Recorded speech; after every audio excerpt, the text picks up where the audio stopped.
다섯 번째 챕터입니다. 사고, 그렇게 되어 있죠. 사고. 그러니까 생각한다는 겁니다. 사고. 사유라고 나기도 하고 뭐. 네. 자, 그런데 참 지난번에 우리가 그 진리 얘기를 하면서 뭐 챕터의 리딩은 끝냈어요. 근데 이제 추가적인 혹시 질문할 게 있으면 제가 질문을 받겠다고 강의 끝내면서 지난 시간에 잠깐 언급했었는데 뭐 미진한 게 있으면 지금 말씀하세요. 궁금한 게 있다든가 그럼 보충 설명해 드릴게요.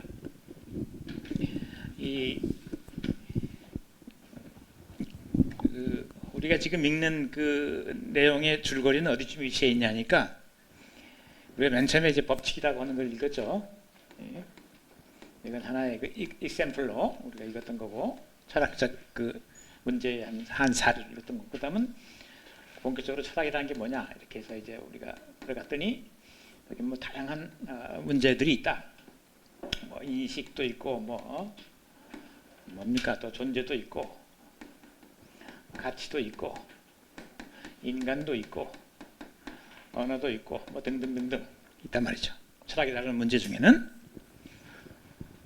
이렇게 소개를 했는데 우리 3장에 가면 그럼 인식이 뭐지? 라고 이렇게 물었어요. 그래서 3장령입니다. 3장에서 인식이 뭘까 해서 인식은 과연 가능한 건가? 그래서 회의론자를 검토하죠.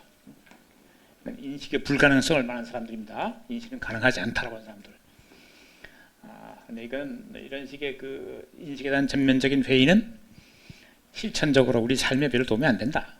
별 의미가 없다 말이죠. 전면적 회의, 흔히 말하는 통 속의 뇌라고 하는 그런 가정, 그는 실천적으로 그것이 맞다 하더라도 우리한테 도움이 안 된다. 실천적으로 무효하다. 뭐 그런 의미죠. 그리고 인식의 또 방법이라고 뭐가 있냐 간단히 물어봤어요. 그래서 직접 보는 것, 직시 하는 것, 추론하는 것, 추론. 이렇게 통해서 우리 뭔가를 인식한단 말이죠. 이렇게 할 때 우리가 많은 걸 아는 건 아니다. 그리고 정확하게 뭡니까 엄밀하게 안다라고 하는 것도 그렇게 많지 않다라는 정도까지 얘기를 했어요. 인식에서는 이건 1장, 2장. 그 다음 4장에서가 지금 우리가 진리라고 하는 걸 봤죠. 진리라고 하는 것은 인식이 목표라는 가치입니다. 인식이 얻고자 하는, 인식에서 도달하고자 하는, 달성하고자 하는 가치. 진리는 그런데 이게 객관적으로 가능하냐 하는 문제를 놓고 우리가 지난번에 검토를 했어요. 객관성이 과연 가능할까? 상대적인 거 아닐까? 보는 사람마다 다르고 말이죠. 저걸 결정하는 방법도 뭐 대응이니 무슨 정합이니 실용주의니 해서 이렇게 들이대긴 했지만 어느 하나 그렇게 만족스럽지 못한 것 같다 말이죠. 그래서 진리라고 하는 것은 객관성을 갖지 못하는 것처럼 보이지 않는가라고 하는 그런 의문이 남아 있었어요. 근데 그 이유가 오늘 밝혀집니다. 다섯 번째 사고죠. 생각한다는 것 말이죠. 사실 이것 때문에 이 문제가 생겨나요. 인식에서 진리 도달할 때 그 가는 과정에 사고가 개입을 해요. 여기에 맞죠? 인간의 생각이 개입한단 말이죠. 그래서 이게 뭔가를 비틀어버려요. 그래서 진리라고 하는 게 객관적인가 과연 아니면 사고하는 주체가 개입해서 객관성을 무너뜨려 버리는 거 아닌가 그런 의문이 생겨나죠. 그래서 오늘은 사고가 어떻게 인식에 개입하고 있는가 라고 하는 걸 보게 될 겁니다. 다시 말하면 진리를 만들어내는데 또 진리에 도달하는데 사고가 개입한단 말이에요. 인간의 사고라는 게 개입해서 진리의 어쩌고도 뭡니까 달성이라고 하는 측면에서 일정 부분 기여한단 말이죠. 근데 그 기여인지 왜곡인지 분명치 않아요. 그래서 문제가 됩니다. 자, 그래서 오늘은 이쪽 넘어갈 텐데 지난번에 진리 얘기를 하면서 불충분한 게 있으면 지금 말씀하시면 보충 설명하겠습니다. 맨 마지막에 페이너 학자가 한 얘기 핵심을 제가 잘 모르겠습니다. 페이너가 한 얘기. 예. 그러니까 그 인간의 인식이 이렇게 그 박스에 갇혀 있어가지고 여기는 컬러풀한 세계예요. 우리가 보는 우리 현상 세계. 근데 바깥 세계는 이건 물질, 기계적인 물질 운동만 있어요. 기계적인. 여기는 색깔도 있고, 뭐 냄새, 향기도 있고, 뭐 맛도 있고 말이죠. 다양한 컬러풀한 세계예요.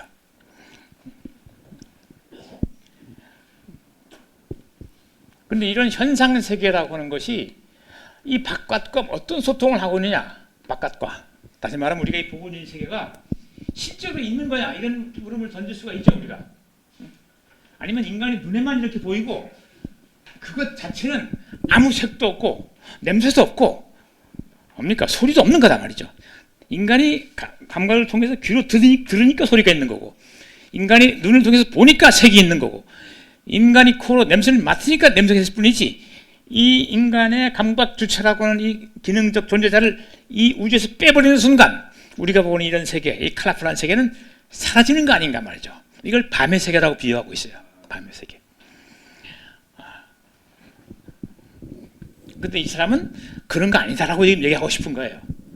이것들이 이 세계와 긴밀하게 소통하고 있다. 이걸 실제라고 그러고 이걸 현상이라고 그러는데, 그래서 밤의 세계와 낮의 세계를 대비시켰는데 그렇게 적당한 거 아니다. 근데 이렇게 대비시킨 사람들이 있어요, 실제로. 내가 지금 방금 말한 것처럼 우리가 살고 있는 이 세계는 우리가 눈으로 보고 코로 냄새를 맡고 손으로 만져보고 귀로 듣는 이런 다양한 어떤 그 다채로움을 지니고 있는 세계는 없어. 그건 우리가 그렇게 경험하기 때문일 뿐이지, 그 자체는 온갖 파장, 그죠? 공기의 파장, 빛의 파장, 파동, 이게 색을 만들죠. 공기의 파장은 뭘 만들어요? 소리를 만들죠. 그렇죠. 그런 겁니다. 다른 건 다 마찬가지입니다. 감각이라고 하는 것에 잡히기 이전의 세계는 끊임없는 물질의 운동만 있을 뿐이다 말이죠. 거긴 색도 없고 소리도 없단 말이에요. 그 자체로는. 이런 생각할 수 있어요, 없어요? 있죠. 이거 물리학자들이 보는 세계입니다. 기계적 세계. 그건 철저하게 물질의 어떤 에너지의 흐름이 있을 뿐이에요. 기계적 움직이는. 그래서 그 21세기에 와서도 지배적으로 그 과학적 그 뭡니까 닥트린에 좀 경도된 사람들은 이걸 지금도 이게 맞다고 생각하고 있어요. 이런 색, 향, 맛은 존재의 세계에 속하지 않는다. 그렇게 말해요. 그래서 이게 이제 상당히 이런 것들이 상당히 아주 미스틱한 게 돼버려요. 미스틱한 게. 이걸 흔히 뭐 이제 감각 질에 속하는 건데 퀄리아라 그러는데, 이게 설명할 수 없는 뭐가 돼버려요. 퀄리아라. 감각 질. 이거는 기계적인 이런 걸로 환원되지가 않아요. 왜 어떤 특정한 파장에서 이 색이 나오고 어떤 특정한 파장에서 소리가 나오냐? 그 결과물로서의 소리, 뭐 맛, 향, 이걸 설명할 수 없단 말이죠. 이걸로 환원이 안 된다는 거죠. 이 향기 생겨난단 말이죠. 이건 기계론자들이 아직 해결하지 못한 하나의 그 미스틱으로 남아 있습니다. 신비로운 현상으로. 그래서 나중에 인간을 얘기할 때 조금 더 얘기할 기회가 있겠지만, 인간을 하나의 기계로 보는 사람들, 인간을 근데 그 사람들이 해결하지 못하는 문제가 바로 이거예요. 인간에게는 이게 있단 말이죠. 이게 뭐냐? 고통이란 건 왜 있을까? 고통. 이것도 기계가 있을 수 있겠어요? 고통을. 기계 고통을 느낄 수 있겠어요? 없을 것 같죠? 근데 인간은 고통을 느끼잖아요. 이게 뭐야 이게 도대체? 이 고통의 실체. 분명히 우리는 느끼는데. 그런 것 등등. 왜 어떤 특정한 물질의 흐름에서 우리는 향기를 느낄까 말이죠. 공기 중에 뭐가 떠다니기죠. 화학. 그죠? 화학 성분이 그 특정 떠다니는데 거기서 우리가 어떤 때는 아주 향기로운 냄새를 맡고 어떤 때는 아주 불쾌한 냄새를 맡다. 이거 왜 가능할까? 이게 뭐야 이게? 그건 설명이 기계론적으로 설명이 안 되더라 이 말입니다. 예, 어쨌든 그렇게 되어 있습니다. 그 얘기는 그런 얘기고요. 페이너 얘기는. 그래서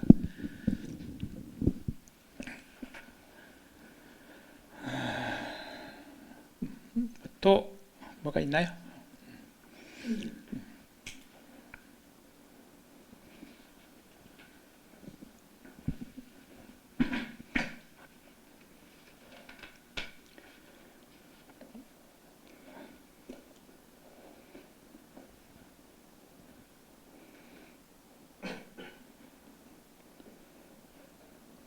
없으면 다음 장 사고로 갑시다.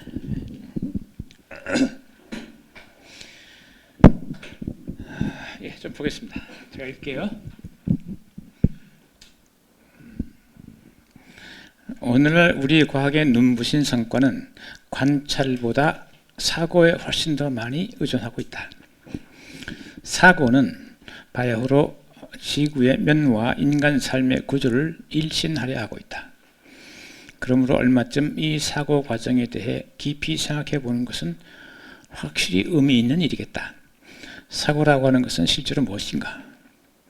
우리가 무엇인가를 인식하는데 사고가 어떻게 도움이 줄 수 있는 것인가? 그것은 어떻게 구성되며 과학적 탐구에서 어떻게 작동하는가? 그리고 끝으로 가장 중요한 물음인데 사고의 가치는 무엇인가? 우리는 사고를 신뢰하고 그 여러 성과를 믿어도 좋은가? 또한 흔쾌히 과학적 사고의 길을 따라가도 괜찮은가? 나는 오늘 여러분과 함께 이와 같은 중요한 문제들 가운데 몇 가지를 간략하게 검토해 보려고 한다. 그렇습니다. 자, 여기는 뭐 그렇게 특별한 설명을 필요할 것 같지는 않아요. 적어도 사고라고 하는 것이 과학적 탐구에서 중요한 역할을 한다 정도까지는 얘기가 되어 있어요. 그것의 구체적인 내용은 밑에 가면 나옵니다. 그때 가서 확인하기로 하고, 그러면 다음 문단으로 갑니다. 우선 사고란 무엇인가? 아주 일반적으로 말하자면 말이죠, 우리의 관념이나 개념 따위에서 일어나는 모든 움직임, 그걸 사고라고 한다. 예를 들어 누군가가 나에게 너 무슨 생각하고 있나? 라고 묻는다면 나는 내 가족을 생각하고 있다 라고 답할 것이다. 그런데 이것은 어떤 심상이나 기억과 같은 것들이 나의 의식 속에 나타나서 지나가는 것을 의미한다.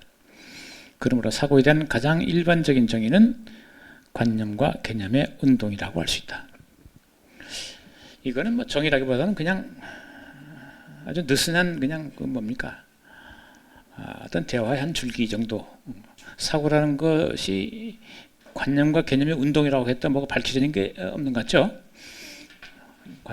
사고라고 한 말을 관념과 개념의 운동이란 말로 바꾸면 더 많은 이해가 된다면, 그 전에 이해가 안 되던 것이 이해가 된다면 이걸 뭐 정의라고 할 수 있는데, 뭐 정의라고 할 수가 없을 것 같아요. 말만 바꿨지.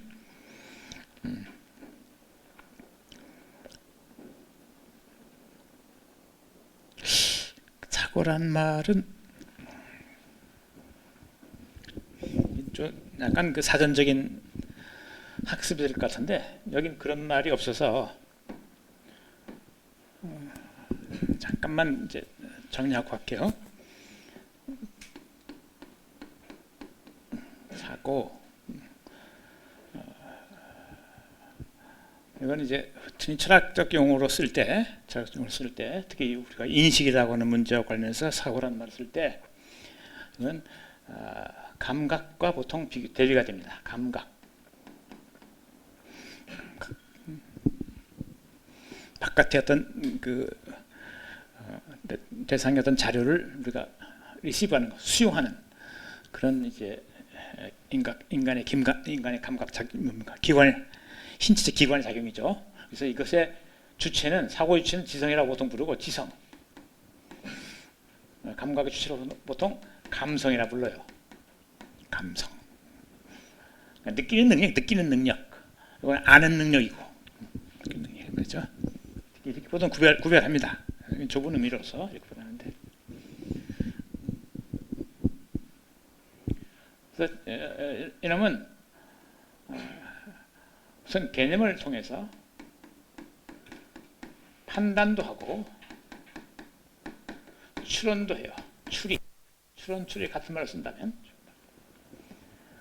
개념을 만들고 개념을 엮어서 판단도 하고 또 판단과 판단을 엮어서 추론한단 말이죠. 추리한다. 이건 이제 감각을 통해서 어떤 뭡니까? 감각적 재료, 감각 자료, 감각 센스 데이터라고 부릅니다. 감각 자료.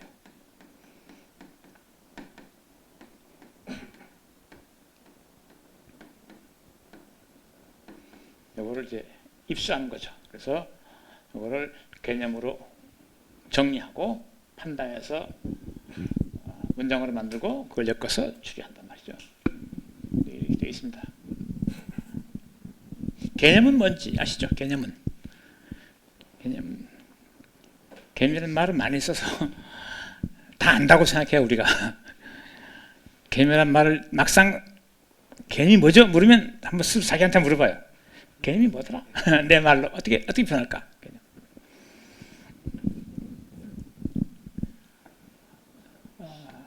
이거는 인간의 지성이 말이죠. 여러 이런 감각 자료를 놓고 다행해요. 그냥 1, 2, 3, 4라 그럽시다. 이렇게 주어져 있어요. 감각 자료 들어와요. 그러면 여기서 공통된 놈을 추려요. 그냥 수라고 추려요. 수. 다시 안 움직여.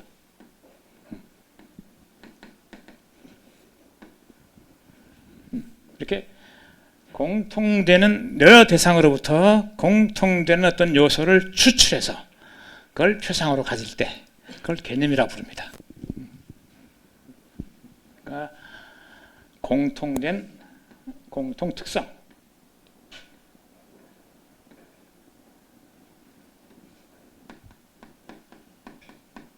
그를 추출해서 추상해서 자신의 내용으로 갖는 것, 그것을 내용으로 가진 그 상, 그거를 개념이라 부르는데,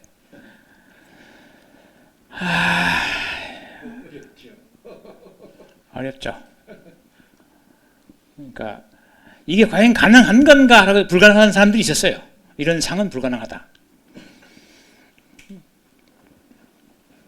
의자 개념이죠. 개념, 그죠? 의자잖아. 의자를 보면 모든 의자가 갖고 있는 공통성이 있을까 없을까? 있는 것 같아요, 없는 것 같아요? 그래, 앉는 데 쓰는 가구입니다. 인간이 깔고 앉을 수 있는 가구, 그게 의자입니다. 근데 내가 말한 거는 그건 언어고, 그죠? 말로 표현했잖아요. 표현하기 전에 지성이 스스로 컨시브하는 것. 이게 컨셉이란 말의 동사예요. 품었다 말이죠. 품었다. 지성이 품어하는 거예요. 여러 개서 뽑아가지고 품어하는 거란 말이죠. 아직 말로 표현하기 전에요. 그러니까 이런 거를 1차적인 의미의 개념이라고 그래요. 1차적인 의미로. 그런데 현대로 오면서 이런 거 없어. 이렇게 공통으로 추상할 수 있는 이런 게 없어. 이건 말 통해서 표현할 뿐이야. 말로, 언어로. 이건 기호죠, 일종의.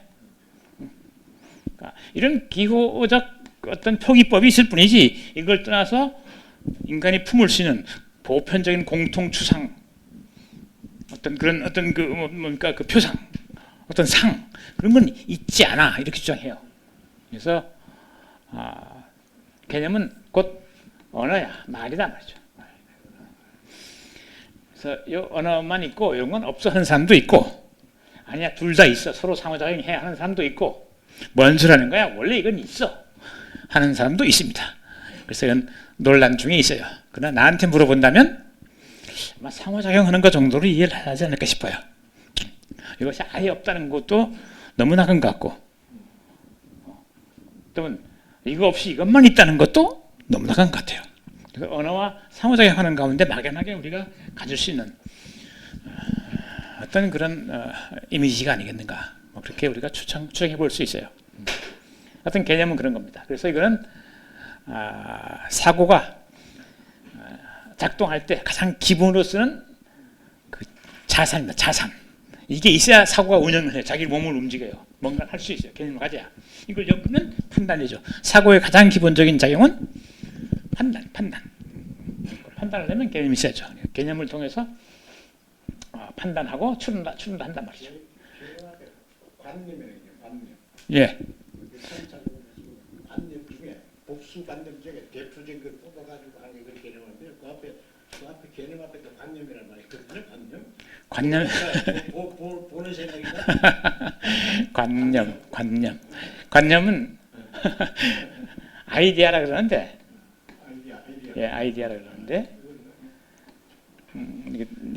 이제 근전으로 요즘에 그렇게 번역 안 합니다. 아이디어 물론. 어쨌든 이거는 훨씬 더 개념보다 넓은 개념이에요. 브로드한 개념이에요. 이거는 관념은 하나의 개념에 해당하는 것일 수도 있고, 그 다음에 하나의 어떤 그 이론일 수도 있고, 어떤 믿음일 수도 있고, 전부 관념입니다. 그래서 상당히 포괄적인 개념이죠. 그리고 이건 대체로 이거는 뭐라 그래야 되나, 상당히 주관적인 거예요. 예, 주관적인 경우가 많습니다. 관념은. 아니, 믿음이란 그렇잖아요, 보통. 그렇죠? 주관적인. 그래서 우리가 막연하게 품고 어떤 생각, 인체를 다 관념이라 부를 수 있어요. 그 개념이든 아니면 어떤 불어난 이론이든 뭐든 어떤 다툼이든 다 관념이라 부를 수 있어요. 또 거기서 조금 이념이 있단 말이에요. 이념은 개념, 이념. 이념은 다릅니다. 이념은 다릅니다. 이념은 시스테매틱해야 돼요. 시스테매틱해야. 이건 그러니까 조직적이어야 된단 말이죠. 시스테매틱해야. 그래서 특정한 어떤 전제가 있고 그것을 사용한 그 설명 체계가 있어요. 갖춰졌을 때 보통 우리는 이데올로기라고 합니다. 이데올로기라고. 그럼 여러분이 그 이데올로기 아주 대표적인 사례를 하나만 딱 들면 마르크스 가리같이 가지 말고 어려우니까 기독교 닥트린을 생각하세요. 그 하나 이데올로기입니다. 똑같습니다. 그 속에는 인간이 어떻게 살아야 되는지, 우리가 사는 이 우주가 어떻게 생겨난 건지, 그걸 설명하는 온갖 치가 다 들어있어요. 그 속 안에. 그죠? 인간이 어떻게 생겨났는지 등등. 그게 하나의 이데올로기라고 할 수 있습니다. 그렇게 체계화되어 있는 그런 관념 체계를 이데올로기라 합니다. 그것도 로기라고 하는 말이 무슨 말인지 내가 한번 설명했었죠. 로고스에서만 온 말입니다. 로고스. 이데올로기. 소셜러지, 바이올러지 할 때 로지 그것도 같은 말입니다. 앞에다가 이데아가 들어간 거죠. 관념학이란 얘기죠. 관념론하고 또 달라요. 그래서 저는 공부할 때마다 사주를 수십 분 찾습니다. 그건 좋은 태도입니다. 그거는. 수십 분 찾는데도 이 개념이 아직 관념론 또 다른 얘기입니다. 그건. 자, 뭐 이 정도 하고. 그래서 사고는 개념 판단 추리를 운영하는 주체다. 이것의 운영 주체는 지성이다. 뭐 이런 정도로 일단 막연하게 사전적으로 이해를 해두시면 뒤에 가서 이것들이 어떻게 실제로 작동하는지를 볼 기회가 있습니다.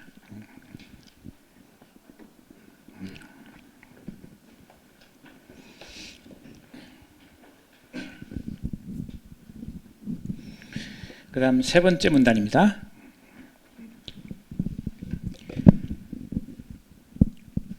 그러나 과학적 사고라고 하는 것은 우리가 흔히 하는 일상적 사고와는 다르다. 그것은 진지한 사고이다. 이것은 과학적 사고가 규율을 따르는 사고라는 것. 그래서 진지하게 사고하는 사람은 그의 관념이나 개념을 아무렇게나 머릿속에 떠올리는 것이 아니라 어떤 일정한 목표로 이끌어간다는 것을 의미한다. 진지한 과학적 사고는 규율을 따르면서 지식을 향해 나아가는 사고이다. 그렇습니다. 바로 이게 우리 아까 제가 말씀드렸던 사고는 지식에 개입해서 지식을 만드는 데서 일정한 역할을 한다. 바로 그런 얘기가 여기서 나오게 됩니다. 그러나 어떻게 이러한 사고가 우리에게 지식이 될 수 있는가?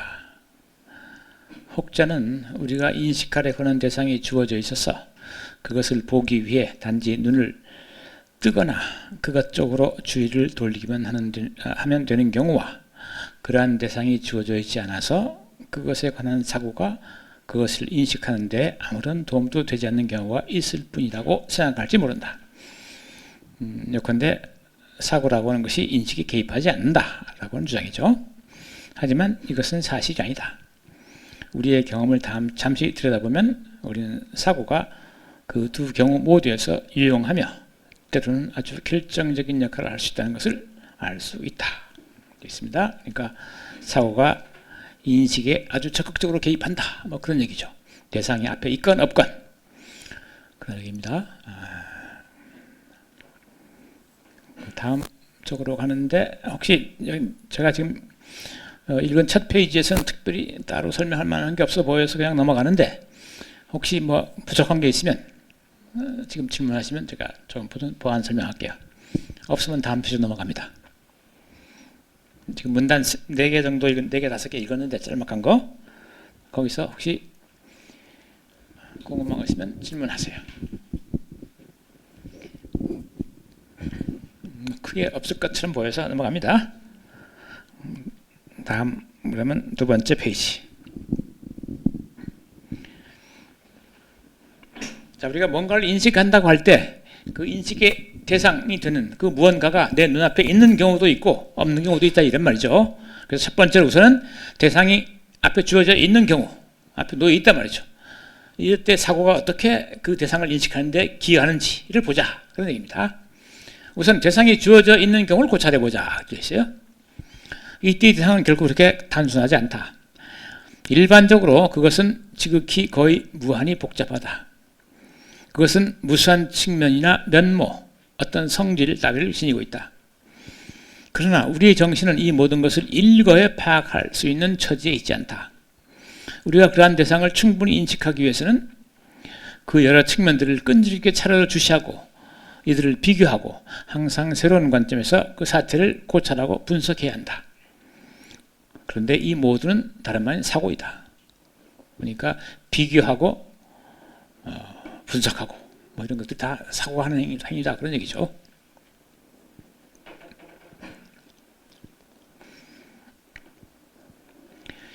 이와 같은 사고의 한 가지 사례를 살펴보자. 빨간 반점, 빨간 점이 하나 있다. 그렇죠? 내 눈앞에 있다고 한번 해보자. 얼핏 보기에 이것은 매우 단순한 것이어서 단지 눈을 뜨고 보기만 하면 그것이 무엇인지를 바로 알 수 있다고 생각할 수 있을 것이다. 그러나 이 빨간 반점은 결코 그렇게 단순한 것이 아니다. 왜냐하면 일단 빨간색이 어떤 반점이 있으려면 그 주위에 어떤 바탕이 있어야 하며 나아가 그 바탕의 색은 그 반점의 색과 달라야만 한다. 이것이 우리가 고려해야 할 첫 번째 사항이다. 둘째로 우리는 다소 간단하지만 역시 주목할 만한 또 하나의 사실을 확인할 수 있다. 즉 그 반점은 하나의 색채뿐만 아니라 크기, 다시 말해 일정한 길이와 폭을 가지고 있어야 한다. 이 크기는 색채가 아니다. 그것은 불가피하게 색채와 결합되어 있긴 하지만 색채와는 전혀 다른 어떤 것이다. 셋째로 또한 크기만으로 충분한 것도 아니다. 그 반점은 어떤 모양, 어떤 형태를 가지고 있어야 한다. 예를 들어 그것은 사각형일 수도 있고 원형일 수도 있을 것이다. 하지만 어쨌든 그것은 어떤 형태를 가지고 있어야 한다. 우리가 그것을 좀 더 고찰해보면 그 반점의 색채라는 것도 결코 단순한 것이 아니라는 사실을 발견할 수 있다. 그것이 빨간색이면 틀림없지만 그것은 그냥 단순히 빨간색이 아니라 어떤 특정한 음영, 색조를 지닌 빨간색이다. 두 개의 어떤 빨간 반점이 있을 경우 일반적으로 그 색조나 음영은 동일하지 않을 것이다. 색채를 분석할 때 우리는 이 밖에 더 많은 것을 문제 삼을 수 있다. 색채를 연구해 본 사람이라면 누구나 알고 있겠지만 예를 들어 색의 농도도 고려해 볼 수 있겠다. 나아가 그 반점이 어떤 다른 색채의 바탕 위에 있을 뿐 아니라 어떤 사물, 즉 담지체 외에 있다는 것까지 주목한다면 우리는 그 반점에서 적어도 7가지 요소, 즉 바탕, 색채, 크기, 모양, 색조, 농도, 그리고 끝으로 담지자를 확인하고 있습니다. 하지만 이것은 단지 문제의 출발일 뿐이다.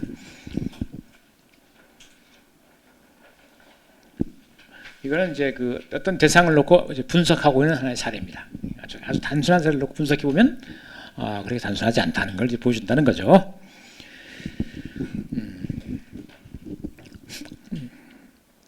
그런데 이것은 극히 단순하고도 사소한 사례이다. 용서할 때 그 용서라든가 천분, 타고난 재능과 같은 어떤 정신적 대상을 고쳐라는 경우라면 이것들이 실로 얼마만큼 복잡할 것이며 이것들을 분명하게 이해하려면 얼마만큼의 끈질긴 사고 과정이 필요한지 가늠해 볼 수 있을 것이다. 역사를 돌아보면 철학자들은 언제나 이런 종류의 사고를 해봤다는 것, 즉 아니라 또한 것을 발견할 수 있다. 이러한 사고의 대가는 아리스토텔레스였다. 20세기 초 독일의 지도적인 사상가 후설은 이런 사고방법을 상당히 의미 있게 밝히고 명확하게 기술화했다. 그는 자신의 이러한 작업을 현상학적인 것이라 불렀다. 현상학, 적어도 초기의 후설 조작에서는 우리가 위에서 지시한 것과 유사한 분석에 의해 주어진 대상의 본질을 파악하려는 방법이었다. 입니다. 아리스토텔레스가 했던 것은 지난번에 우리가 범주란 말을 통해서 잠깐 소개한 적이 있어요. 일장 법칙을 논의하면서 실체와 속성이라는 방식으로 어떤 주어진 앞에 놓여 있는 사물의 그 근본 특성, 존재론적 근본 특성을 분석하는 방법으로 범주라고 하는 말을 통해서 범주는 여기서 이 표현을 쓰면 개념입니다. 개념 맞죠? 최고의 유개념을 통해서 대상을 분석하는 방법을 아리스토텔레스가 맨 처음에 시도했고, 그다음 후설이라는 사람은 20세기 사람입니다. 20세기 철학자인데 이른바 우리 경험에 주어진 현상을 그 자체를 놓고 분석했던 사람이에요. 그래서 이 문맥에서 가장 주목할 만한 것은 본질직관이라는 말을 했어요. 이 사람은 본질직관.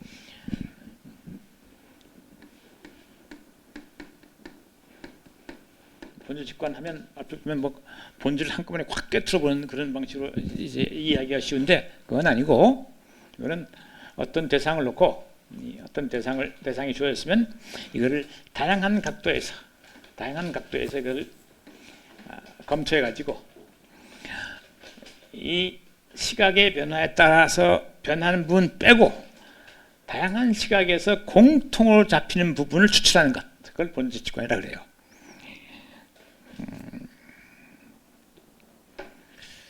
그거 많이 쓰는 거긴 한데 1900년대 초에 나온 이론이에요. 근데 그 시민 케인이라고 하는 영화 혹시 보셨어요? 많이 보셨어요? 시민 케인 유명한 영화죠. 그래서 뭐 영화에 그 취향이 좀 있는 사람들은 좀 많이들 보는데 또 취향이 없으면 안 볼 수도 있죠. 그 뭐 나도 아주 젊었을 때 읽었던 거라 지금 분명치 않은 내용이 전체적으로 분명치 않은데 그 어떤 그 언론사 재벌 신문사인데 어떤 사람이 그 일생을 추적하는 영화인데 그 사람이 죽으면서 시작해요. 영화는. 그래서 이 사람이 어떤 사람이었지를 이제 취재하는 과정을 통해서 그 사람의 일생을 다시 복기해요. 이야기 속에 그 사람이 등장하는 방식으로 영화가 진행돼요. 죽은 사람인데. 근데 그때 그 이야기를 구성하는 사람, 그 이야기에 참여하는 사람들, 그 다양한 사람들이에요. 이혼한 전처, 비서, 회사의 비서, 집안의 집사, 집안의 식당의 참모, 뭐 그 밖에 운전기사, 그러니까 그 주변에 있는 사람들을 찾아다니면서 케인 어떤 사람이었냐 묻는 거예요. 그러니까 한 사람의 그 내면의 어떤 그 뭡니까 그 본질적인 어떤 요소를 붙잡기 위해서 여러 사람의 시선을 빌리는 거예요. 그냥 어느 한 사람 입을 빌어서 그걸 다 그냥 서술하는 게 아니라 다양한 사람들의 입을 빌어서 그 사람의 내면적 모습을 포착하려고 그러는 거죠. 그래서 이 기자는 그 편집장의 이제 명을 받아서 거기 기사를 쓰는데 그 다양한 사람들의 입을 통해서 전해지는 이 얘기 중에 공통되는 걸 추리면 그 사람의 본질이 잡히지 않겠냐 말이죠. 개인적으로 사소한 건 빼고 개인차에서 비롯되는 평가어는 빼고 공통으로 지적하고 있는 이 부분이 있다면 그걸 추출하면 그 사람의 본질이 되겠다. 그런 방식으로 접근합니다. 그래서 뭐 처음에는 로즈버드라고 하는 말을 맨 마지막에 남기면서 죽어요, 이 사람이. 장미꽃 봉오리. 그래서 그게 무슨 뜻이 알아와 하고 기자한테 이제 요구를 해요. 장미꽃 봉오리라고 하는 말을 마지막으로 했어요. 운명하기 직전에. 그러니까 이게 상당히 궁금하단 말이죠. 그래서 이걸 밝히면서 이 사람의 일생을 밝히려고 했는데 이게 뭐 사실 별로 의미 없는 말이고 여튼 그렇게 그걸 찾아내요. 근데 실 찾았는데 보니까 너무도 달라요, 사람들이 말이. 어떤 사람은 영웅이었고 어떤 사람은 완전히 요즘 속된 말로 그냥 아주 개 뭐예요, 이건. 공통되는 게 하나도 없어. 영화는 끝나면서 그 사람의 내면을 아주 상징하는 걸로 이제 그 로즈버드가 뭐냐니까 어렸을 때 그가 어렸을 때 타던 아버지가 사줬나 그랬을 거야. 그 뭡니까 이 썰매 보드 이렇게 된 거 보드. 그 상표가 로즈버드였어요. 그걸 그냥 그러니까 이 양반은 죽으면서 옆에 그 탁자 위에 소품으로 그 눈 이렇게 날리는 그 유리 구슬 있죠, 왜? 풍경 있고 유리 눈, 예, 동그란 거, 예. 그걸 거기 소품을 놔둬요. 누가 사줬나 그랬을 거야, 아마. 나 이제 기억이 무시하는데. 그 양반이 그걸 보고 눈이 온다. 뭘 생각했겠어요? 어렸을 때 모습, 아 그때 내가 타고 놀던 로즈버드라고 하는 스케이트보드. 단순히 그런 어떤 그 연상작용이 한 결과로 그 말을 했던 건데 그게 뭐 대단한 가 있는 것처럼 그걸 이제 무슨 의미가 있는 것처럼 이렇게 추측했던 거죠. 어쨌든 그 영화에서 그 보여주는 마지막 그 뭡니까 그 귀결이라 그럴까 결론은 그렇게 해서 붙잡았더니 안 잡히더라 말이죠. 근데 이게 바로 그런 겁니다. 이렇게 잡으려고 한단 말이죠. 이렇게 잡으면 된다. 그러니까 아마 그 감독, 제작자가 이런 식의 시각을 빌어온 게 아닌가 싶어요. 본주직관이라 그러니까 이 다양한 시각에서 어떤 대상을 접근해서 그 다양한 시각에 붙잡히는 여러 가지 그 뭡니까 상 중에 특수한 건 빼고 공통되는 것만 추출하면 그 사람의 내면의 세계가 본질적인 어떤 특성이 잡힐 것이다 라고는 그런 믿음을 가지고 접근했지만 별로 안 잡히더라 뭐 그런 얘기였어요. 그래서 대상의 본질을 명료하게 파악하는 방법으로서 본질직관이라는 말을 썼어요. 그래서 이건 철저하게 분석입니다. 분석. 대상을 분석하는 방법이라 할 수 있죠.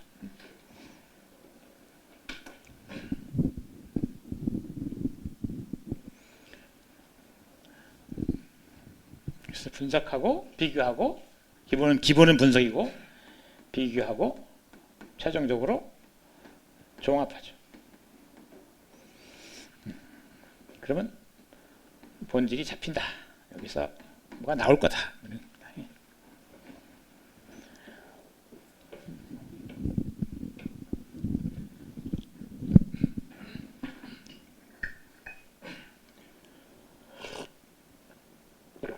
분석이라고 하는 말도 많이 쓰죠. 분석. 그 범죄 현장에서 형사들이 가서 뭐 하나요? 형사들이 일단 범죄 현장에 도착하면 뭘 합니까? 증거를 채집합니다. 증거를. 그죠? 증거가 될 만한 걸 채집합니다. 그러면 그것만 갖고는 아무것도 안 돼요. 그걸 어디다 맡겨야죠. 뭘 하나요? 분석시켜요. 분석. 그렇죠. 분석이 뭐예요? 분석이. 어떤 게 분석입니까? 분석. 예? 쪼개 짜겠나? 이거 뭐 좋습니다. 아주 좋아요. 그런데 그럼 분할은 같은 말인가요? 분할은 보통 분할은 물리적 작용을 해요. 그야말로 칼로 쪼개는 거. 분할은. 분석은 화학적 또는 개념적 작용을 얘기해요. 프로세스가 달라요. 프로세스가. 이건 피지컬 프로세스. 이거는 로지컬 앤 케미컬 프로세스. 분석이라고 그래요. 그래서 분석하면 뭐가 되는 거예요? 분석은 어떠지나요? 분석하면 뭐가 나와요? 원래 분석의 대상은 아주 특수한 거예요. 특수한 거. 이게 도대체 그 자체는 뭔지 모르겠어. 아주 복잡하고 특수한 거예요. 이걸 분석하면 여기서 뭐가 튀어나와요? 분석하면 뭐가 튀어나오나요? 요소가 튀어나와요. 물론 개념일 수도 있고 어떤 화학적 요소일 수도 있어요. 근데 그 요소는 이건 특수한 게 아니라 우리가 자칭에 대한 보편적인 겁니다. 이곳저곳에 흔히 등장하는 것. 그래서 우리가 이미 알고 있다고 생각되는 것. 이미 잘 알고 있는 것. 그러니까 분석은 특수해서 아직 잘 모르겠는 것을 이미 알고 있는 명확한 몇 가지 요소로 바꿔놓는 것. 이게 분석입니다. 개념이 됐건 화학적 요소가 됐건. 그래서 물을 분할하면 뭐예요? 물을 분할하면 물방울 여전히. 그죠? 물을 분할하면 물이에요. 물을 분석하면 뭐예요? H2O. 그렇지. H2O. 아, 잘하시네. 수소 2개, 산소 하나. 그죠? 수소와 산소는 물에만 있는 게 아니에요. 이곳저곳에 있어요. 심지어 우리 몸에 여러 군데 있어요. 그래서 보편적인 겁니다. 물은 특수한 거고. 그러니까 이물 하면 특수하잖아요. 그죠? 그래서 근데 물을 H2로 바꾸면 더 명확해졌나요? 더 어려운 거 같잖아요. 그죠? 이거 하는 게 화학자들이 하는 겁니다. 화학자들은 이렇게 하면 더 분명하다고 보여요. 그 사람들은 본능적으로. 왜냐면 화학 기호를 통해서 이것 갖고 있는 성질을 명확하게 알거든요. 물 그 자체만 놓으면 우리가 알고 있는 감각성 성질밖에 모르는데 이걸 바꿔놓으면 장차 물이 어떤 잠재력을 지니고 있는지를 훨씬 명확하게 규정할 수 있어요. 그러니까 화학자들은 더 분명하게 안다고 생각하죠. 아마 그럴 겁니다. 실제로도. 그래서 분석은 이런 것이고 이 분석이 개념적인 분석일 때 이게 지성이 하는 행위입니다. 지성이 하는 것.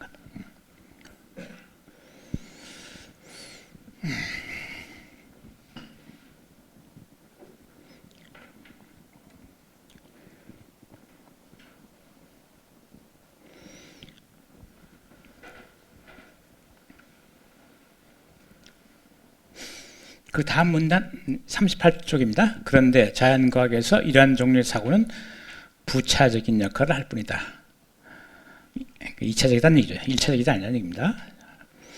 여기에서는 다른 종류의 사고, 즉 주어지지 않은 것, 말하자면 현존하지 않는 대상을 파악하려는 사고가 부각된다. 이런 사고는 추론이라고 하기도 한다. 추론. 아까 여기다 썼었죠? 지금 지워버렸네요.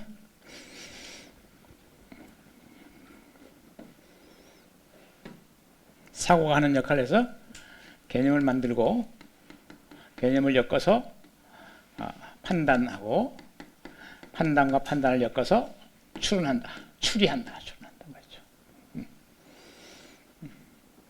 개념과 판단은 대체로 이게 뭐야? 이게 뭐지? 이런 답을 찾는 과정이에요. 개념을 추출해서 판단하는 거는 이게 뭐야 된다. 이게 무엇인가 말이죠. 추론은 왜 그래? 왜? 또는 어떻게 이런 일이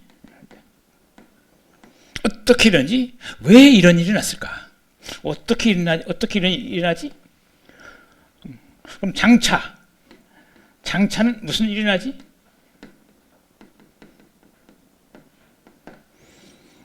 왜? 어떻게? 장차 무슨 일이? 이건 개념과 판단은 이게 뭐야? 뭐뭐란 무엇인가? 라고 할 때 답변의 소재가 되는 것도 수단이 되는 것들이고 추론은 어떤 뭔가 있는데 이게 왜 이렇게 됐을까? 어떻게 해서 이렇게 됐을까? 그러면 장차 무슨 일이 일어날까? 이런 것들을 물을 때 답변하는 방식으로 추론이 작동합니다. 그래서 이걸 놓으면 이건 뭐예요?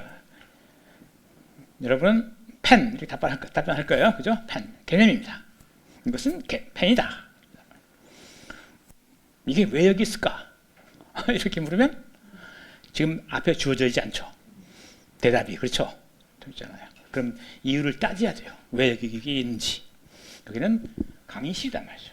도구가 비치되어 있다. 그것이 하나의 기능으로 여기 와 있다. 이런 거죠. 등등. 그래서 내가 이걸 여기다가 펜을 쓰면 글자가 써진다. 이런 등등 이런 것들이 다 추론입니다. 추론.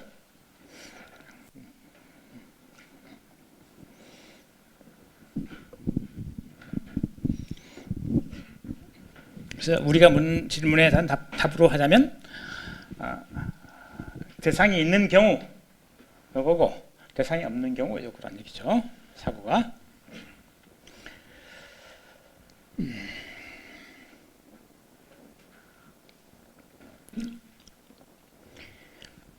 여기서 나는 매우 중요한 한 가지 사실을 지적해 두고 싶다.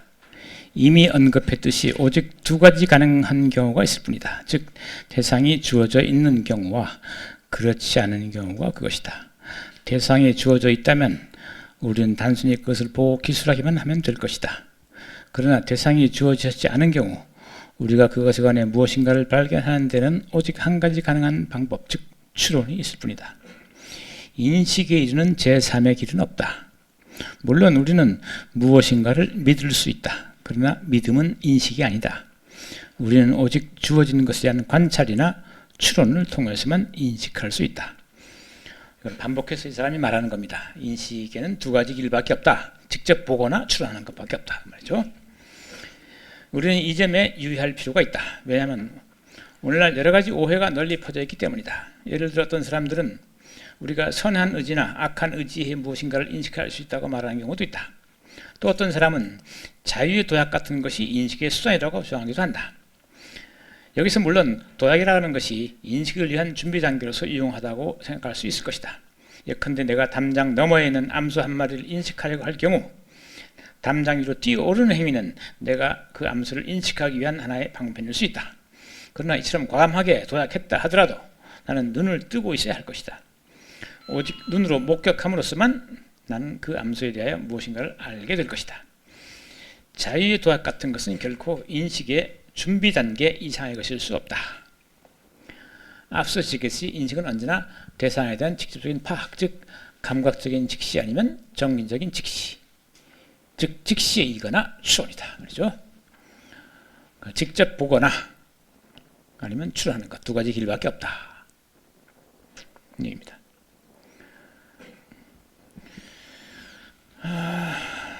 뭐 그렇습니다. 이게 뭐 선한 의지나 악한 의지에 의해서 무엇인가를 인식할 수 있다고 말하는 사람이 있다고 하는데 그렇게 구체적인 사례가 뭐 많지는 않지만 피테 정도를 염두에 두고 하는 게 아닌가 싶기도 해요.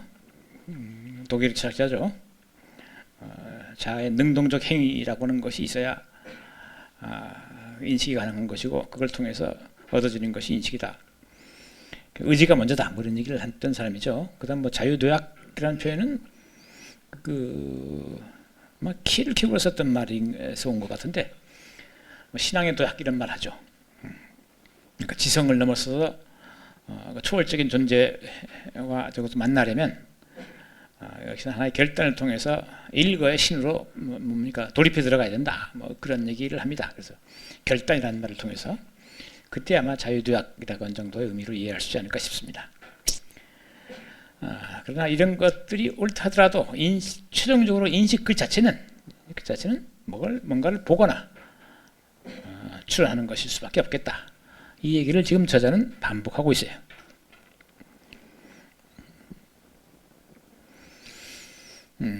예, 뭐 거기서 혹시 질문할 거 있으면 하시면 제가 보충 설명할게요.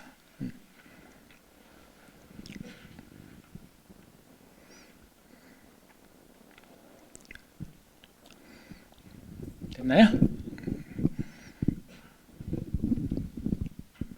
그러면 그쯤 하고 그런데 추론은 말이죠. 여러 가지 까다로운 문제를 제기한다. 이 가운데 가장 중요한 것은 주어져 있지 않은 대상을 추론에 의해 발견하거나 인식하는 것이 대체 어떻게 가능한가 하는 문제다. 나로서는 이 문제가 매우 어렵게 보인다는 것을 인정하지 않을 수 없다. 나는 이에 대한 완전한 해답을 알지 못한다. 그러나 한 가지 확실하다. 즉 우리는 연역 추론에 의해 무엇인가를 알아챌 수 있다는 사실이다. 다음이 얘는 이 점을 분명하게 보여준다. 내가 7847 곱하기 23169가 얼마냐는 질문을 받았을 경우 당장은 그 답을 알지 못한다.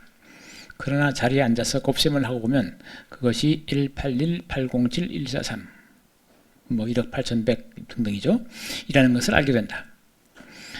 그런데 곱셈을 한다는 것은 사고 행위이자 추론이다. 그러므로 계산, 즉 추론에 의하지 않고서도 그 결과를 알 수 있다고 주장하는 사람이 있다면 그는 어떻게 그것이 가능한지 밝혀야 할 것이다. 그리고 그럴 경우 나는 그에게 크게 감사할 것이다. 그러나 그가 그렇게 하지 못한다면 그는 내가 추론에 의해 무엇인가를 터득해왔다는 사실을 인정해야 할 것이다. 우리가 평소 추론을 통해 많은 것을 알아차리고 있다는 사실에 대해서는 의문의 여지가 없겠다 하겠다 말이죠. 그렇다면 추론은 어떻게 이루어지는가? 여기서 우리는 여없이 두 가지 것을 항상 요건으로 갖고 있다. 그 하나는 어떤 전제, 즉 참이거나 이미 참인 것으로 이미 알려져 있거나 또는 어떤 방식으로든 받아들여지고 있는 진술이나 명제이며, 다른 하나는 우리가 추론하려 따라하는 어떤 규칙이다.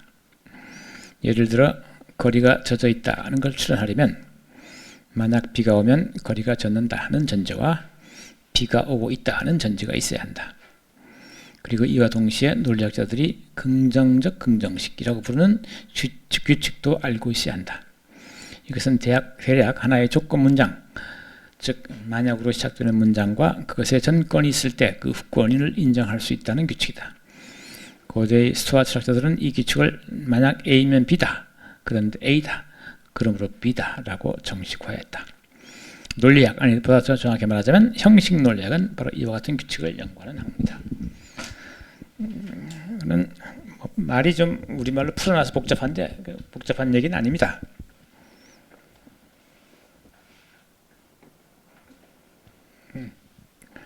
우리가 추론하면 논법이라는 말로 해서 무슨 법에 두 가지가 있어요. 하나는 연역, 다른 하나는 귀납. 그렇죠? 귀납. 이건 개별적인 사실에서 일반적인 사실을 도출하는 경우, 이거는 일반적인 사실에서 개별적인 사실을 도출하는 경우. 그렇죠? 여러분 잘 아시는 겁니다.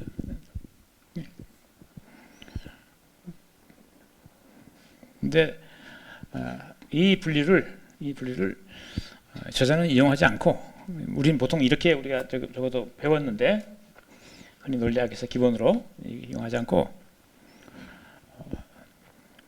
귀납이라고 하는 거를 3단 논법이라는 데 묶어가지고, 연역법이죠. 모든 사람은 죽는다 그거 있잖아요, 그죠? 소크라테스 인간이다 말이죠. 그러니까 소크라테스 죽을 수밖에 없다, 뭐 그런 겁니다. 그거를 두 가지를 분리하면, 하나는 우리가 그 소크라테스가 봤던 정언적 3단 논법, 정언 3단 논법.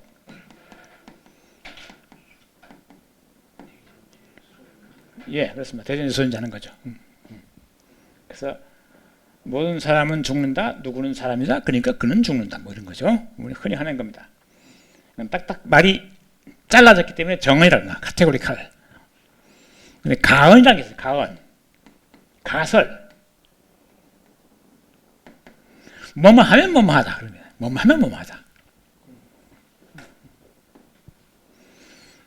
그러니까 예를 들면 하듯이 비가 오면 어떻다? 땅이 젖는다.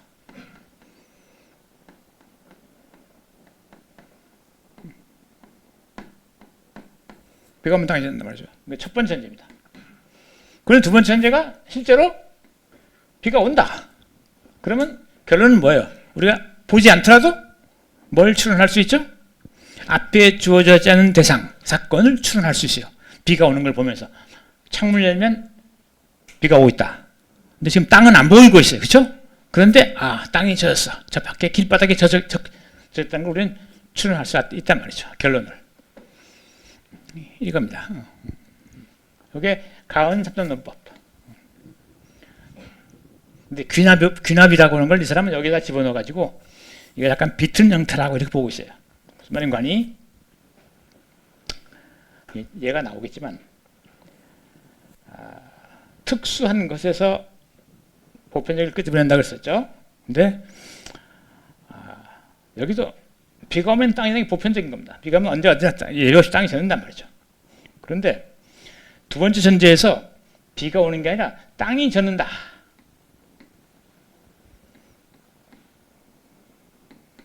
다음은 결론은 뭐였어요?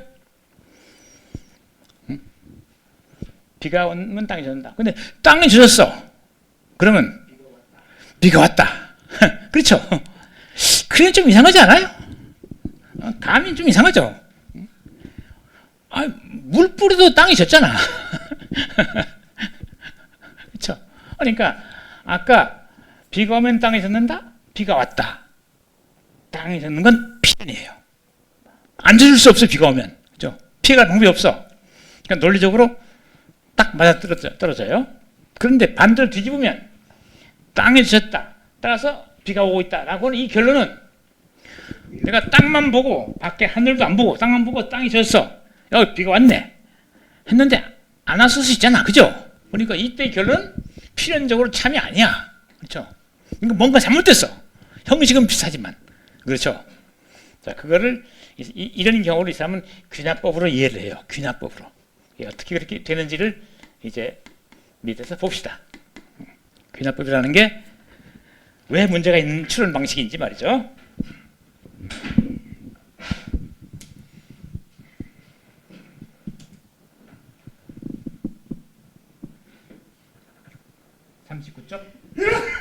맨 밑에 문단입니다.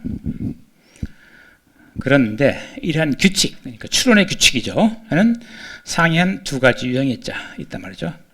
첫째, 틀릴 수 없는 많은 규칙들, 즉 그 규칙이 올바로 적용될 경우에 그 결과가 절대적으로 확실할 수 있는 그런 많은 규칙들이 있다. 이와 같은 규칙의 한 예가 바로 방금 언급한 긍정적 긍정식이다. 또 다른 예는 잘 알려져 있는 3단 논법이다. 이것에 따르는 추론은 만약 모든 논리학자가 죽을 수밖에 없고 그리고 러셀이 논리학자라면 러셀은 죽을 수밖에 없다는 식으로 이루어진다. 그런데 둘째로 틀릴 수 없지 않은 많은 규칙들이 또한 있다. 그러니까 틀릴 수 없지 않은, 말이 좀 이상한데 틀릴 수 있는 거죠. 인간의 삶이나 과학에서 골칫거리는 이들을 틀릴 수 없지 않은 규칙들이 틀릴 수 없는 규칙들보다 훨씬 더 큰 역할을 하고 있다는 데 있다 말이죠. 이게 직역하다 보니까 말이 좀 꼬였는데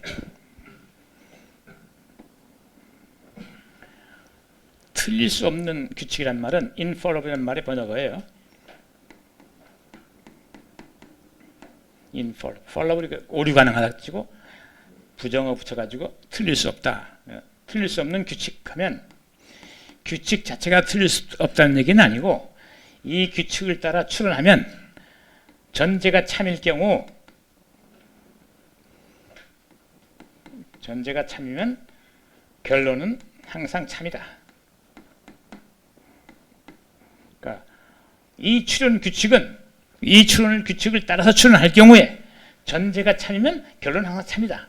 그러니까 참인 전제로부터 참인 결론이 보장되는 그런 규칙을 틀릴 수 없는 추론 규칙 이렇게 말하고 있어요.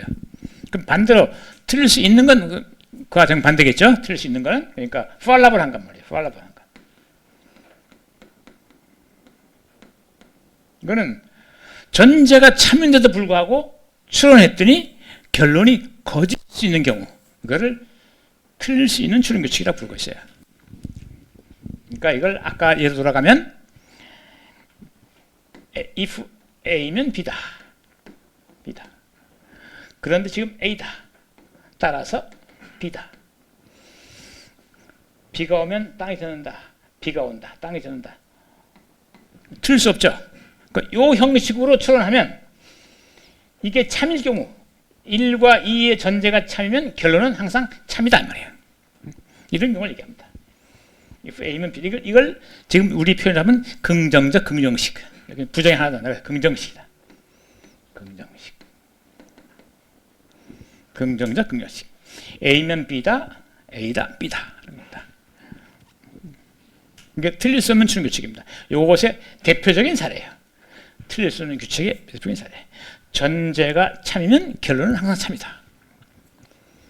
그런데 틀릴 수 있는 규칙은 뭔가 그러면 틀릴 수 있는 규칙은 그건 똑같이 가운으로 생각해서 if A면 B다. B다.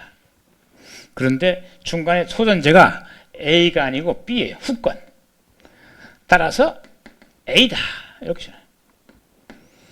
이건 아까 뭐예요? 비가 오면 땅이 젖는다. 땅이 젖는다. 비가 온다. 이거죠. 이 형식 자체가 이게 둘 다 참이더라도, 이게 둘 다 트루스더라도, 이게 트루더라도 이게 거짓일 수 있다 이 말이죠. false일 수 있다. 이해했어요? 오케이. 그러면 이게 틀릴 수 있는 식인 겁니다. 근데 과학은, 우리가 하는 자연과학은 확실하게 얘기해서 이 추론 방식을 쓰지 않고 이 추론 방식을 쓰고 있다는데 문제가 있다. 틀릴 수 없는 추론을 쓴다면 이건 뭐 문제가 간단한데, 과학이 주로 사용하는 추론 형식은 틀릴 수 있는 추론 형식을 주로 쓴단 말이야. 이게 문제라는 거야. 이게 왜 그런가는 구체적인 사례를 통해서 좀 밑에 가면 등장합니다.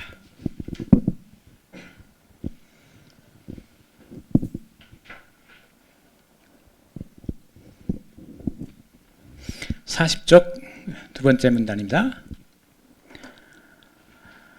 이 점은 매우 중요하기 때문에 우리는 이를 좀 더 면밀하게 검토해 볼 필요가 있겠다. 틀릴 수 있는 규칙들은 모두 기본적으로 긍정적 긍정식의 어떤 환위들이다.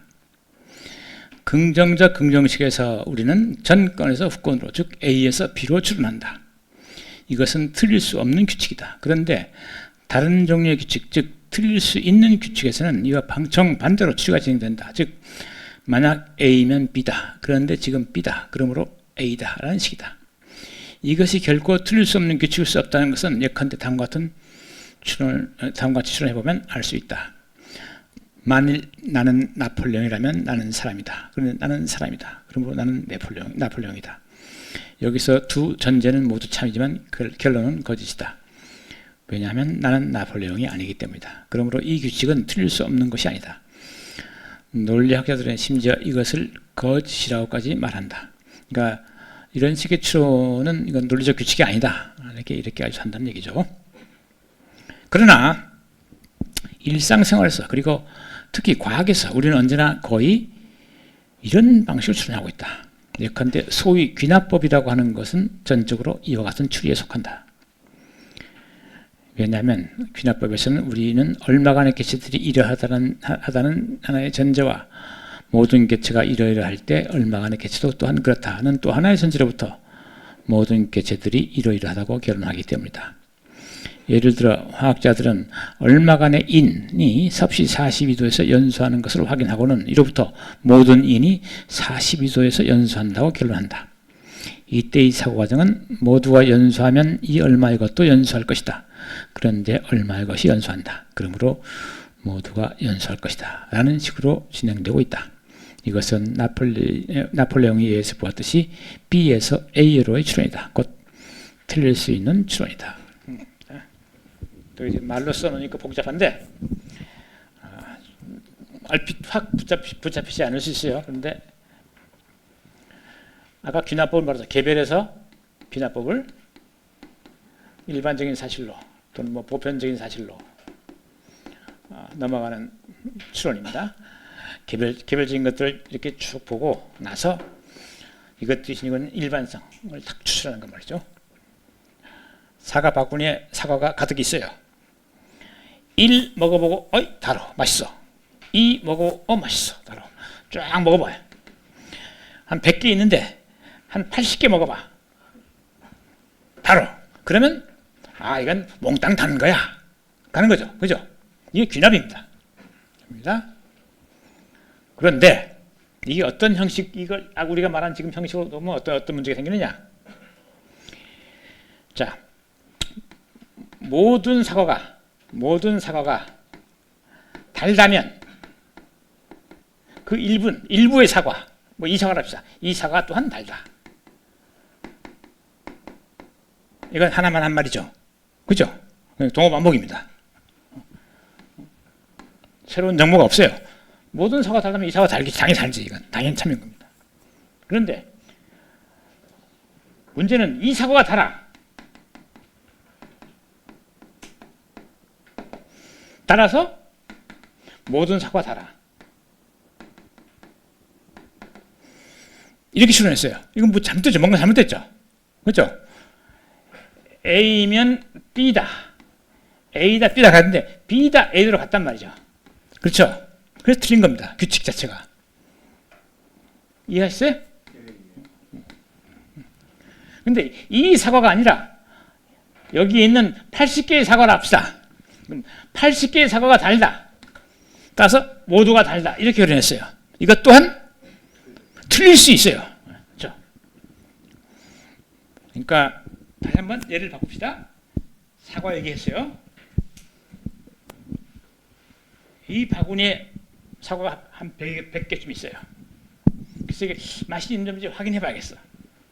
그래서 그 중에 한 몇 개 꺼내서 먹어봤어. 한 20개 먹었다 합시다. 달아. 다 하나씩 달아. 뭐 밑에 것도 꺼내고 옆에 것도 꺼내고 뭐 무지하게 선택했는데 다 달아. 좀 더 먹어봐. 속에 것도 막 꺼내 먹어봐. 무작위로. 그러니까 한 40개 먹었어. 달아.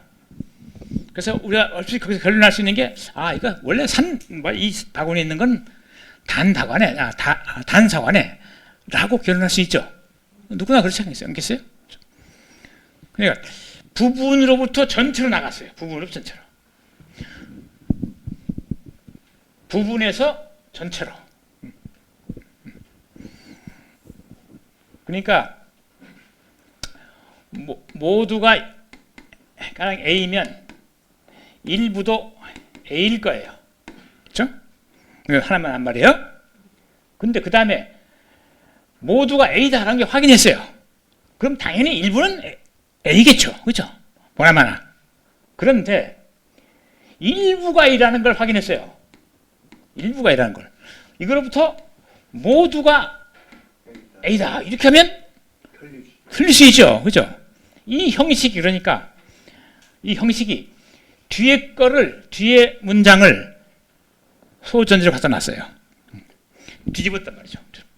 그래서 결론이 틀릴 수 있어요. 그래서 형식으로 바꾸면 틀릴 수 없는 형식은 어떤 거냐니까 틀릴 수 없는 거 A면 B다. 근데 A다. 따라서 B다. 이건 틀릴 수 없는 거예요. 3단론법의 아주 기본 형식. 그런데 A면 B다 해놓고 B다 했어요. 두 번째 B다. 그러고 나서 결론으로 A다 했단 말이죠. 이거는 틀릴 수 있는 형식이란 말이에요. 그렇죠? 뭐 예를 어떤 걸 치면 상관없어요. 어떤 걸 치면. 그러니까 전체가 어떻다, 부분이 어떻다, 부분이 어떻다, 전체가 어떻다 이렇게 하고 있어요. 이거는 전체가 어떻다, 부분이 어떻다, 전체가 어떻다, 따라서 부분이 어떻다. 그러니까 맞는 형식이에요. 이거는 틀릴 수 있는 형식이란 말이죠. 근데 이렇게 일부가 어떻다로부터 전체가 어떻다로 이렇게 나아가는 이 추론 형식은 틀릴 수 있는 추론인데 이게 바로 어떤 추론인가? 귀납법의 추론이란 말이죠. 우리가 보통 일부로부터 전체로 나가잖아요. 여기 텍스트 예가 뭐예요? 화학자가 인이라고 하는 화학 성분의 물질을 거기다 열을 가해봤어요. 인. 이게 상당히 저온에서 연소되는 그 화학 물질이에요. 인이라고 하는 것. 공동묘지에 가면 본다는 그 인이 있잖아요. 왜? 공동묘지에 불이 번쩍번쩍하다 그러죠. 그게 연소의 온도가 낮아서 그래요. 공동묘지에서 자연 발화가 돼요. 자연 발화가 연소 그 온도가 낮아서 그래서 도끼를 행나는 거죠. 근데 어쨌든 그 인을 추려놓고는 열을 가해봤어. 하나같이 42도 정도 온도가 되니까 다 불에 타버려. 그 화학자는 세상에 존재하는 모든 인을 다 실험한 게 아니에요.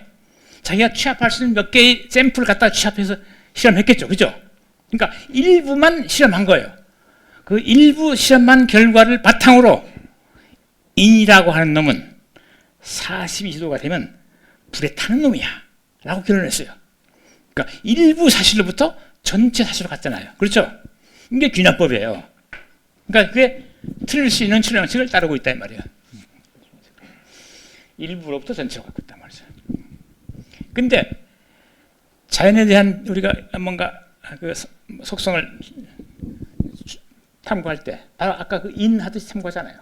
일부 실험해놓고 그걸 결과를 바탕으로 해서 전체 그 문제 영역으로 확대하잖아요. 그렇잖아요. 그게 귀납법 아닙니까? 귀납법. 이게 과학자가 흔히 쓰는 추론 방법입니다. 과학자가. 그런데 그 과학자들이 이렇게 흔히 쓰는 금과학적으로 이끄는 그 귀납법이라고 하는 것이 형식상 어떠하다? 본질적으로 틀릴 수 없는 게 아니라 틀릴 수 있는 거다. 형식 자체가. 그래서 과학은 그 추론의 결과로 얻은 인식이라고 하는 게 항상 틀릴 수 있음의 가능성을 머금고 있다. 이 얘기를 지금 하고 싶은 거예요. 그러니까 과학적 지식의 본성상, 그 구성의 본성상 틀릴 수 있음이라고 하는 걸 항상 결함으로 지니고 있단 말이에요. 유전인자로. 그거 벗어나지 못한다. 그러니까 절대 틀릴 수 없는 과학 지식, 그런 건 신화다 말이에요. 없다 그런 건. 왜냐하면 그런 지식의 탄생에는 항상 결함, 틀릴 수 있는 추론의 결과라고는 결함을 안고 있다 이 말이죠. 네. 그 점입니다.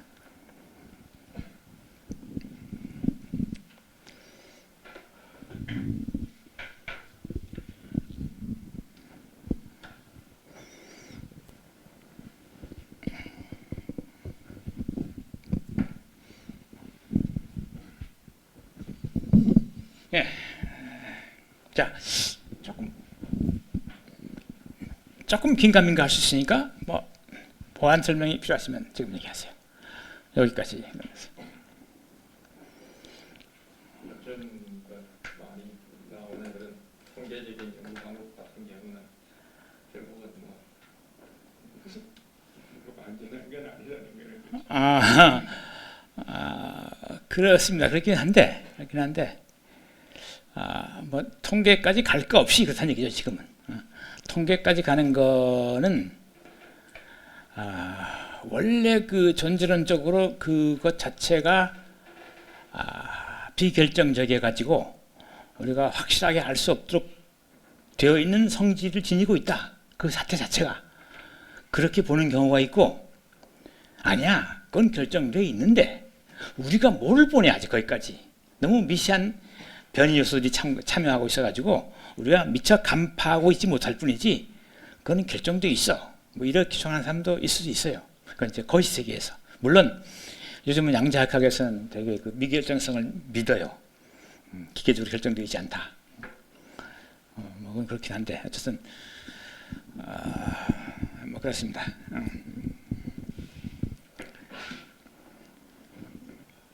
또 있나요 혹시? 그러면 그 다음,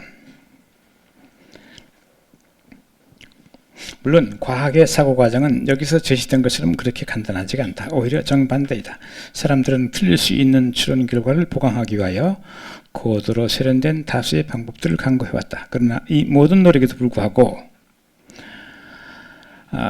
뭡니까? 자연과학 전체가 틀릴 수 있는 규칙에 따르고 있다는 기본적인 사실은 거의 변함이 없다. 그렇죠? 이것은 자연과학의 여러 이론들이 결코 완벽하게 확실한 진리일 수 없다는 이유이다. 과학이 여기서 확보할 수 있는 모든 것은, 그리고 실제로 확보하고 있는 모든 것은 확률이다. 확률.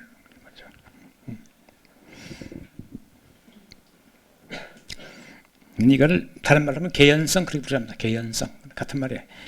번역어가 다를 뿐이지. 자, 그런데 이러한 확률과 관련해서도 일부 사람들이 생각하고 있는 것처럼 문제가 되게 간단하지 않다. 왜냐하면 무엇보다 우리는 오늘날까지도 말이죠, 과학적 가설의 확률이라는 것이 정확히 무엇인지 모르고 있기 때문이다. 그것은 예컨대 수치를 통해 예측할 수 있는 자동차 사고의 확률 따위는 전혀 다른 것이며 틀림없어 보인다. 아무튼 다음과 같은 것이 정리해 볼 수는 있겠다. 즉 현대 물리학의 대다수 법칙들은 확률의 법칙이라고. 다시 말해 그것들은 단지 어떤 사건이 어떤 확률의 특정한 확률에 따라 일어날 것이라고 말하고 있는데 불과한 것이다. 그런데 확률에 관한 이 법칙들은 그 자체로 또다시 다른 의미에서 확률에 따르고 있는 것, 즉 개인적인 것이다. 확률이라고 하는 건 지금 아까 방금 제가 잠깐 말씀드렸지만 확률이라고 하는 것 자체가 어떻게 가능한지 모른다. 이게 뭐 인간이 뭐 능력이 안 돼서 그런 건지 아니면 원래 존재 자체가 그래서 그런 건지 그거 분명치 않다. 그 다음 또 그 자동차 사고의 확률 이런 건 계산 가능하죠. 그죠? 그래서 하나입니다. 도로에 통행한 자동차 숫자, 그리고 거기서 일어나는 자동차 사건의 개수, 그걸 비교하면 당연히 나오잖아요. 근데 자연과학에서 확률을 그러면 어떻게 계산하는 거예요, 이거? 어떻게 계산하겠어요, 잘? 그러니까 어떤 특정한 현상이 일어날 확률, 뭐 99.9%. 그 계산 어떻게 하겠어요? 어떻게 계산할 것 같아요?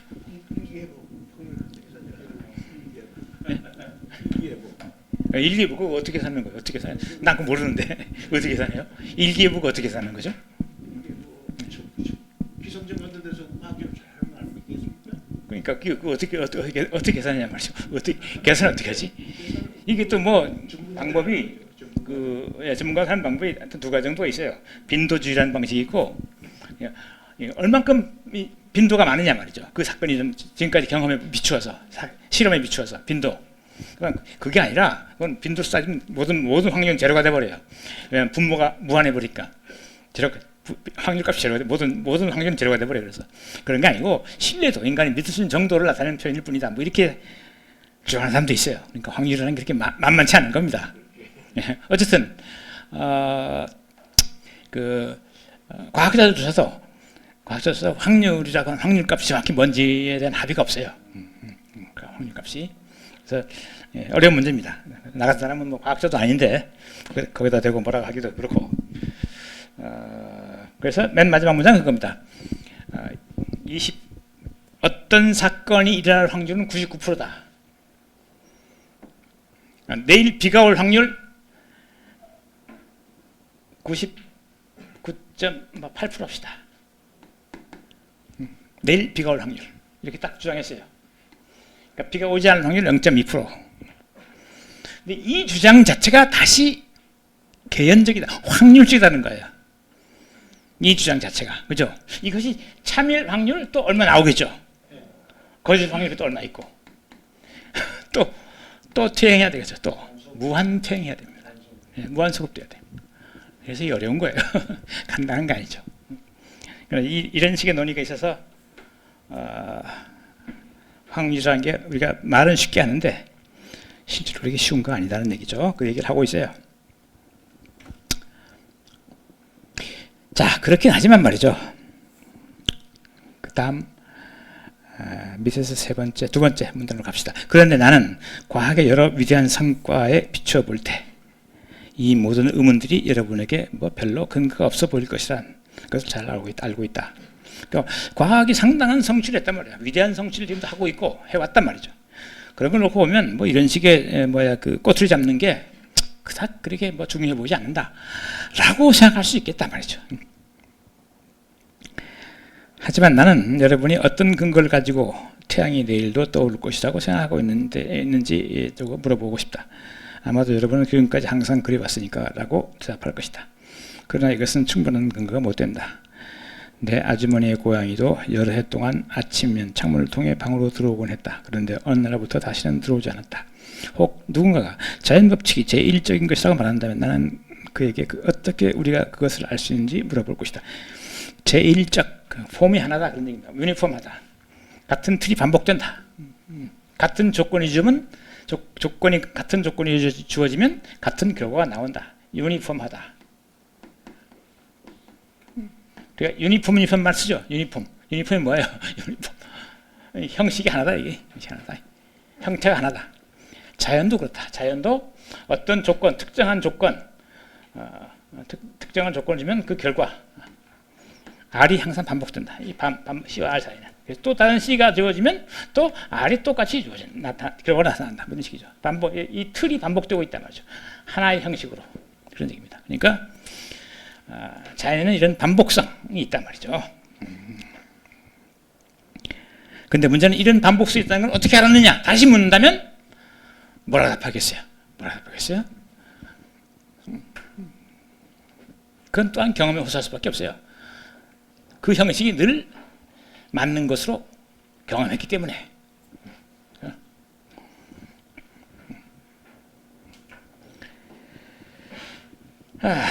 이러한 고찰은 우리로 하여금 과학에 대하여 좀 더 분명한 태도를 지닐 수 있도록 해준다.